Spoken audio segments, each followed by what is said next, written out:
Parts of respiratory system.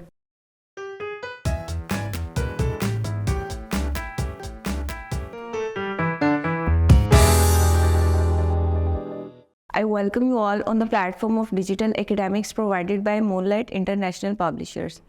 In this video, we will cover which parts, which passageway is involved in complete respiratory system. You know that respiratory system has two processes, that is mechanical and chemical processes.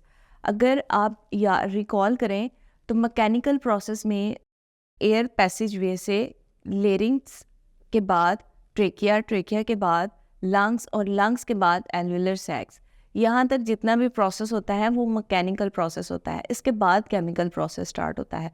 तो इसके अंदर कौन कौन से mechanical और chemical process में कौन कौन से पार्ट्स इन्वॉल्व होते हैं उनको हम स्टडी करेंगे इस टॉपिक के अंदर.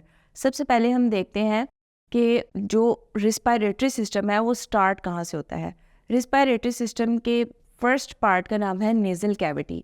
रिस्पायरेशन, आप सांस लेना, ब्रीथिंग कहाँ से स्टार्ट करते हैं? From nasal cavity. Nasal cavity के बाद आता है ट्रेकिया. ट्रेकिया के बाद थर्ड नंबर पे आता है लंग्स. लंग्स के बाद लंग्स के अंदर ट्यूब्स होती हैं, ब्रोंकियल ट्यूब्स, ब्रोंक्यूल्स. फिर उसके बाद आती है एल्वुलर सैक्स, एल्वुलाई, एल्वुलर ट्यूब. उसके बाद डिफरेंट गैशियस एक्सचेंज के ज़रिए से एल्वुलर सैक्स के बाहर कैपिलरीज लगी होती हैं और उन कैपिलरीज के अंदर ऑक्सीजन इन कर दी जाती है और जो कार्बन डाइऑक्साइड वेस्ट प्रोडक्ट है वो एयर के अंदर एंटर करवा के उसको बाहर एक्सहेल कर दिया जाता है. ये एक कंप्लीट प्रोसेस है. इसके अंदर कौन कौन से पार्ट्स इन्वॉल्व होते हैं हम उनको ब्रीफली देखेंगे. सबसे पहले आती है नेज़ल कैविटी. नेज़ल कैविटी के एक आपने स्ट्रक्चर को देखना है और दूसरा आपने इसके फंक्शन को देखना है. अगर आप नेज़ल कैविटी के स्ट्रक्चर के ऊपर मूव करें तो इसमें आप देखेंगे नेज़ल कैविटी के स्ट्रक्चर के अंदर दो नोस्ट्रिल्स होते हैं और उन नोस्ट्रिल्स को सेंटर में एक वॉल सेपरेट आउट कर रही होती है जहाँ से एयर मूव करती है.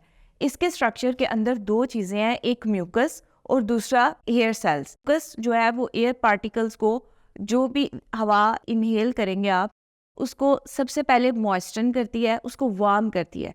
उसको मॉइस्चन और वार्म करने का क्या मकसद है? जो आपका टेम्परेचर है, बॉडी का टेम्परेचर है, वो एंटर्ड एयर के साथ बैलेंस हो जाए, इसलिए उसको मॉइस्चन और वार्म किया जाता है क्योंकि बॉडी का टेम्परेचर थोड़ा सा ज़्यादा होता है from environment in normal behaviour. फिर दूसरा इसका फंक्शन है कि ये फिल्टर करती है. जो इसके अंदर हेयर सेल्स होते हैं वो filter the air from different pathogens, different dust particle से उसको फिल्टर आउट करती है. अगर आप इसके फंक्शन को देखें तो इसके फंक्शन में हमने देख लिया कि ये मॉइस्चन करती है एयर को और प्रोटेक्ट करती है एंटरिंग एयर को from different pathogens and dust particles. Nasal cavity के दो चीज़ें हमने देखी, एक इसका स्ट्रक्चर देखा. इसके स्ट्रक्चर में आपने देखा दो नोस्ट्रिल्स है और उनके अंदर हेयर सेल्स और म्यूकस है.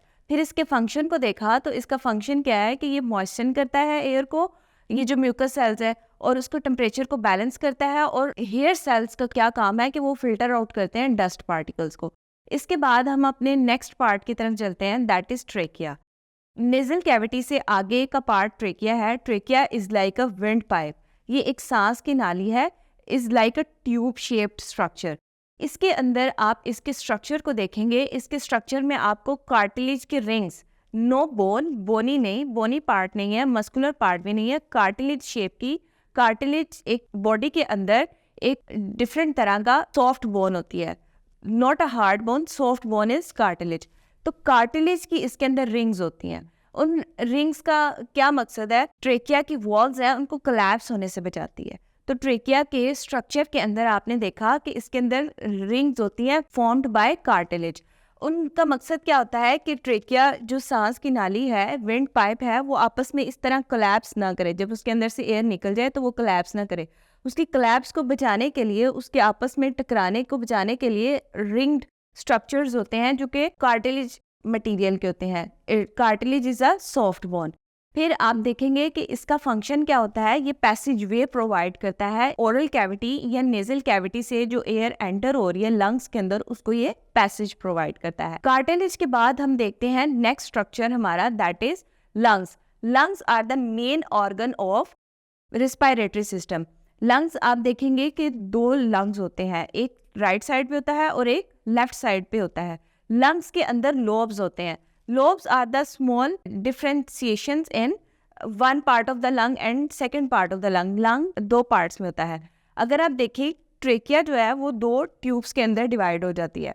उन ट्यूब्स को ब्रोंकियल ट्यूब्स कहा जाता है और वो ट्यूब्स लंग्स के अंदर एंटर होते हैं. तो इस तरह से लंग एक राइट साइड का लंग होता है और एक लेफ्ट साइड का लंग होता है. अब आपने याद रखना है कि इसके अंदर लंग्स के अंदर लॉब्स होते हैं. तो राइट साइड के लंग के अंदर 3 लॉब्स होंगे और जो लेफ्ट साइड का लंग है उसके अंदर 2 लॉब होंगे. तो इस तरह से राइट में आपने याद रखना है 3 और लेफ्ट के अंदर 2. तो इससे आपको क्या पता चला, जो राइट साइड ऑफ लंग है वो थोड़ा सा लेफ्ट साइड से थोड़ा सा लार्जर साइज में होगा. इसके बाद हम देखते हैं लंग्स का फंक्शन क्या है. लंग्स जो एयर आ रही है उसको वर्कआउट करने के लिए एक स्पेस प्रोवाइड करती है, उसको एक स्पेसिफिक एरिया प्रोवाइड करती है, उसको कंट्रैक्शन और रिलैक्सेशन मसल्स के लिए, उसको एयर को इन करने के लिए और आउट करने के लिए स्पेसिफिक कंट्रैक्शन और रिलैक्सेशन का फेनोमेनन प्रोवाइड करता है. लंग्स एक स्पेसिफिक एरिया प्रोवाइड करता है. लंग्स के बाद हम देखते हैं ब्रोंकियल ट्यूब्यूल्स को. इसमें आप देखेंगे कि जैसे ही ट्रेकिया है रिलैक्सेशन मसल्स के लिए, उसको एयर को इन करने के लिए और आउट करने के लिए स्पेसिफिक कंट्रैक्शन और रिलैक्सेशन का फेनोमेनन प्रोवाइड करता है. लंग्स एक स्पेसिफिक एरिया प्रोवाइड करता है. लंग्स के बाद हम देखते हैं ब्रोंकियल ट्यूब्यूल्स को. इसमें आप देखेंगे कि जैसे ही ट्रेकिया है, ट्रेकिया से 2 ब्रांचेस एक्सटेंड करती हैं और वो एंटर करती हैं, ख़त्म होती हैं इन द लंग्स के अंदर एंटर करती है. उनको कहा जाता है ब्रोंकियल ट्यूब्यूल्स. वो ब्रोंकियल ट्यूब्यूल्स आगे फर्दर स्मॉलर ट्यूब्यूल्स में डिवाइड हो जाती हैं जिनको ब्रोंक्यूल्स कहा जाता है. इसमें एल्विलर ट्यूब्स होती हैं. फर्दर ये डिवाइड करती है into alveolar tubes. Alveolar tubes की एंड पे, लास्ट पे आपको एल्विलर सैक्स नजर आएंगी. ये एल्विलर सैक्स क्यों होती हैं? ये एल्विलर सैक्स इसलिए होती हैं कि जो ऊपर से एयर आ रही है वो इसके अंदर थोड़ी देर के लिए स्टे कर सके. एयर को थोड़ी देर के लिए for 1 to 2 milliseconds air को स्टोर करता है. उसके अंदर से ऑक्सीजन को ब्लड स्ट्रीम के अंदर एंटर करवाता है और जो वेस्ट कार्बन डाइऑक्साइड होती है उसको दोबारा उस एयर के अंदर शामिल करके उसको बाहर निकाल देता है.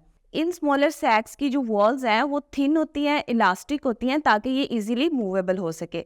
तो इस तरह से आपने देखा कि जो कंप्लीट एयर पैसेज वे है उसके जो बेसिक स्ट्रक्चर्स हैं, उसके अंदर जो बेसिक पार्ट्स हैं, उसमें सबसे पहले नेजल कैविटी था, फिर ट्रेकिया था, फिर लंग्स के बाद ब्रोंकियल ट्यूब्स, और ब्रोंकियल ट्यूब्स एंड कर रही थी एल्वेलाई के अंदर.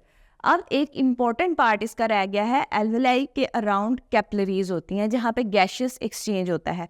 एल्वेलाई के अराउंड जो कैपिलरीज हैं वहाँ पे गैशियस एक्सचेंज होगा, इन कर ली जाएगी, ब्लड स्ट्रीम के अंदर आ जाएगी और जितनी भी वेस्ट कार्बन डाइऑक्साइड है ब्लड स्ट्रीम के अंदर वो उसके अंदर आउट कर दी जाएगी और इस तरह से जो वो है वो एक्सपायर कर जाएगी एयर. आपने याद रखना है कि जो एल्विलर सैक्स हैं, एल्विलर सैक्स के around blood capillaries, small blood capillaries होंगी जिनके अंदर ऑक्सीजन एंटर हो जाएगी और जो वेस्ट कार्बन डाइऑक्साइड है वो उससे रिमूव कर दी जाएगी.